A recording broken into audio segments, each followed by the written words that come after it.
Hello, my name is Norah, and I am going to read you Pig on a Hill, written and illustrated by John Kelly.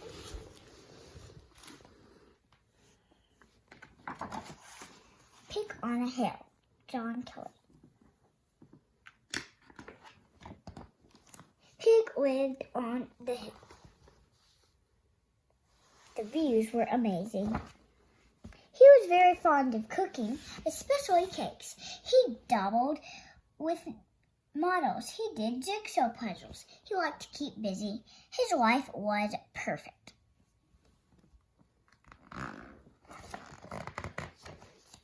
Until one morning, when he opened his curtains, "Good morning," said the duck. "Beautiful day, isn't it?" Pig agreed, but secretly wished the duck would just go away. He was spoiling the view.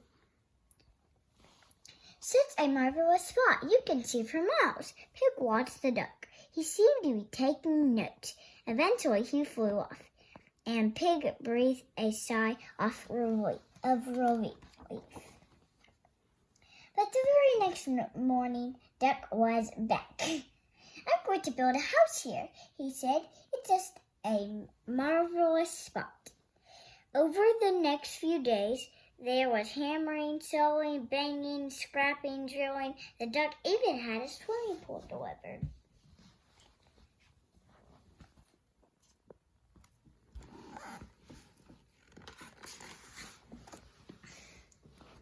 Pig tried his best to ignore the destruction, and eventually the duck's house was finished.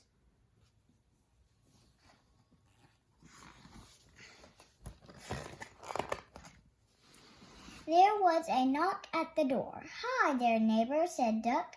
Pig had no choice but to let him in. His new neighbor was full of stories. The duck seemed to have been everywhere and done things that Pig had only read about in books.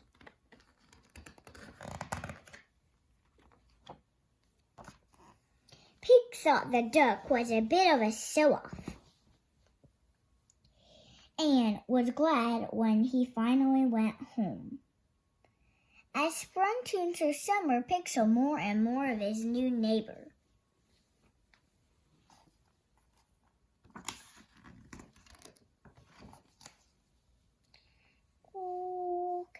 There were normal disagreements, but they discovered some common interests.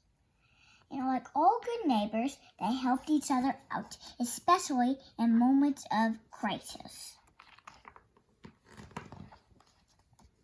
As summer turned to fall, and before long it was winter.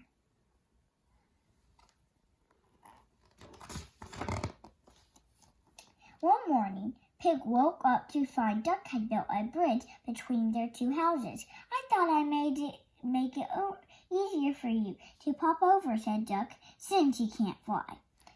But, by the way, I'm having a party tonight. Will you come?" But Pig didn't like crowds, so she said no. Pig tried to sleep, but the music seemed to go on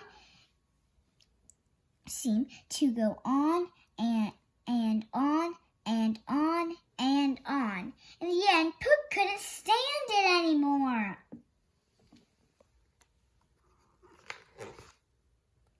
He stomped across the bridge to Duck's house. "Will you please be quiet?"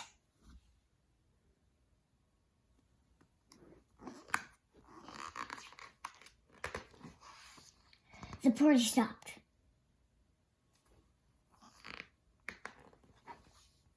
"I'm very sorry," said Duck.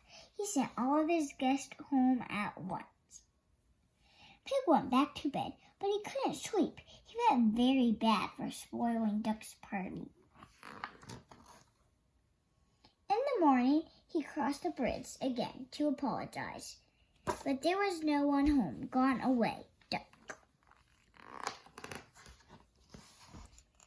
Duck didn't return that day, or the next, or the next.